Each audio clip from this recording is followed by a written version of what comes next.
Alright, I'd like to present my solution to Matt Parker's 3-dice puzzle.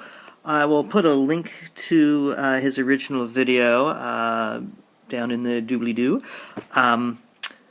I think my solution is slightly superior to the one that Katie and Paul put up.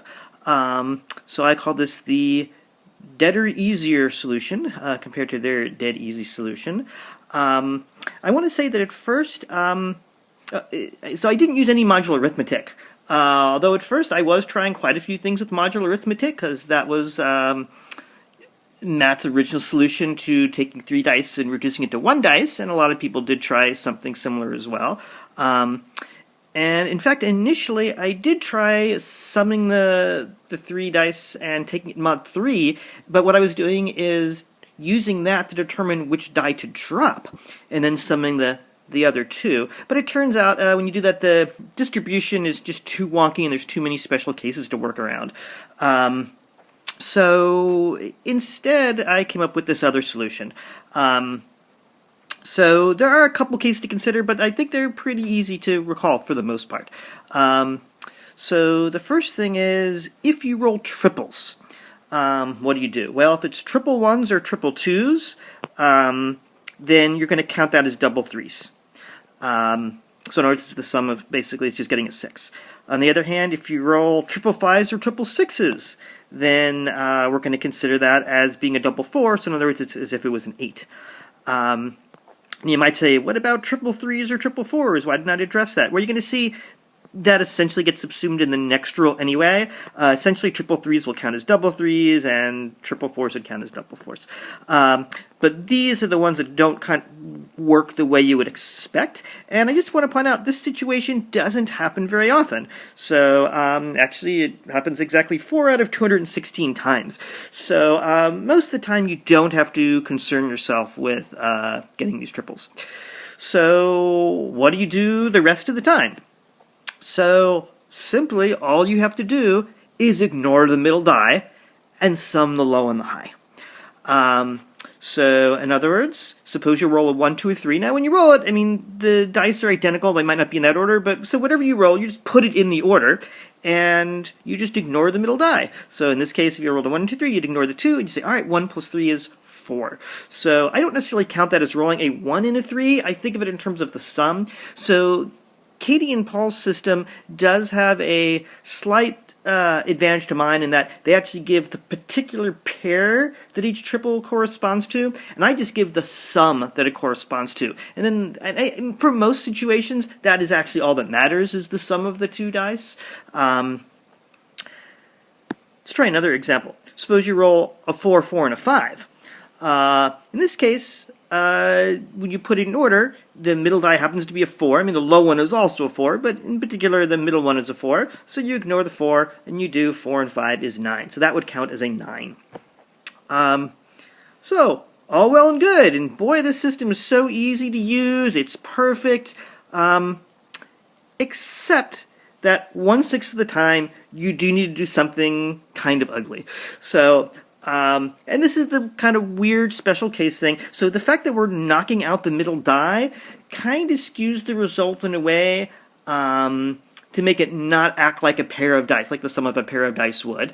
Counterintuitively enough, knocking out the middle die, you would think makes the extremes happen too much, but in fact, the reverse happens. It makes 6, 7s, and 8s happen too much. So we need a kind of way to deal with that. So here's the special rule. It says that if the result of when you knock out the middle of getting a low and a high comes out to be a 6, 7, or 8, and you happen to roll doubles, then the final result is actually determined by the middle value instead of the low and the high. You use the middle to determine it, and you have to use the following small table on the die. So this is the one part's a little bit ugly, but I think it's a little bit easier than using a big, long flow chart. All you have to do is, like a little index card or something, you can put down the following chart. So the way this works is, again, it only matters if you roll doubles, and it only matters if the normal result, by looking at the low and the high, would have been a 6, 7, or 8. Then what you're going to do is you're going to look at the middle die instead and do this to it. and that's going to be the final result. These little scribbles here means that you don't need to do anything. And I want to point out, this might seem like kind of weird to have to use this little chart right here, but again, I want to emphasize the odds of getting doubles and it coming out to be a 6, 7, or 8 when you sum the low and the high. You really only have to modify, you only have to use this chart and modify it 1 out of every 6 times. So it doesn't happen very often. So 5/6 of the time, you don't even need to worry about this chart. And I think that's what gives it the advantage, and the fact that you have this nice little compact chart you can look at. Well, let's look at a couple examples just to make sure we get how this works. So suppose you roll a 3, 5, and 6. So, okay, everything's going to be normal here. We didn't roll doubles, and this, so it's just you knock out the middle one is normal, and a 3 and a 6 is a 9. So that would count as a 9. So, all right, let's try another one. Suppose, all right, you have 1, 3, and 3. So you might think, okay, this is doubles. Maybe this is one of the special cases, but it's not, because when you knock out the middle as usual, you get a 1 and a 3. That's a 4, and that's not one of the special cases we have to use the table for. We only use the table if it comes out to be a 6, 7, or 8. So what if we have 3, 5, and 5? Aha. So this is a case where we did roll doubles, and when you knock out the middle one, you'd have a 3 and a 5 left over, and that is an 8. So we do have to use the table this time. So how does this table work? Well, the sum of the low and high is an 8, so we look at this column. And in this case, it was a double 5s. So on 5s or 6s, it says what you want to do is look at the middle die and add 6 to it. And that's going to be the result. So in this case, the middle die is 5, so we do 5 plus 6. So a 3, 5, 5 would count as rolling as an 11 on 2 dice. Again, I'm not necessarily saying it comes from 5 and 6 from that particular pair. I'm just saying it just counts as an 11. Although, I guess that would have actually had to have been a 5 and 6 because that's the only way to roll an 11. But in general, I'm just giving what the sum is. Let's try another one. Suppose you rolled a 1, 2, and a 6. So in this case, you cross at the middle, you get 1 and 6 is 7, but we don't need to use the chart here because you have to use the chart if you roll doubles. So this, in fact, would just be the normal 1 and 6 is a 7. And this is probably the hardest case we have to deal with here. So we have doubles, and when you knock out the middle, 3 to 4, uh-oh, that is a 7. So we come over here, we look at the 7 column, because that's what the sum of the low and the high was. And in this case, we had double 3s. So if you look over here to double 3s, it's not quite as simple as just, oh, adding 1, or subtracting 1, or adding 6, or adding 8 to the middle. We have to do this crazy thing to the middle number. We have to multiply it by 6 and subtract 14.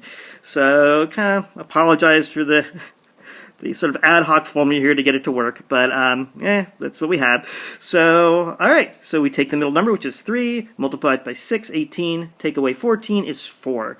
So rolling a triple of 3, 3, and 4 gives you a 4. And one last example, just to make sure we totally get it.